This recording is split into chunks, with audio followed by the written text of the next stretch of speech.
Wow, কি সুন্দর ধান ক্ষেত, অনেক সুন্দর প্রকৃতি। আসলে যারা ঢাকায় থাকে না, তারা এই সব প্রকৃতি এক বছরেও দেখতে পায় না। শুধু কি প্রকৃতি সুন্দর?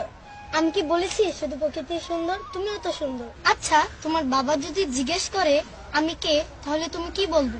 বলবো ঢাকা থেকে আমার বান্ধবীর বড় ভাই এসেছে। শুধু কি বান্ধবীর বড় ভাই, আর কিছু না? তাহলে কি বলবো জনাব, বাবা তোমার জামাই এসেছে? বললে ক্ষতি কি?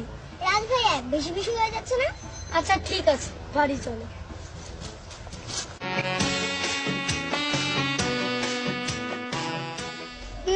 তোমার মাথায় তো ঘুমটাই থাকছে না। আমি কি কখনো শাড়ি পরি নাকি? ঘুমটা না থাকলে তো বিয়ে হবে না। রাজ ভাইয়া বেশি বেশি হচ্ছে কিন্তু। বিয়ে হবে কি করে? তুমি তো আমাকে তুমি করে বলছো না।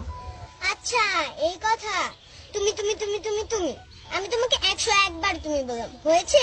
হ্যাঁ হয়েছে। এখন থেকে তুমি আমাকে শুধু রাজ বলে ডাকবা। আচ্ছা হয়েছে মহারাজ, এখন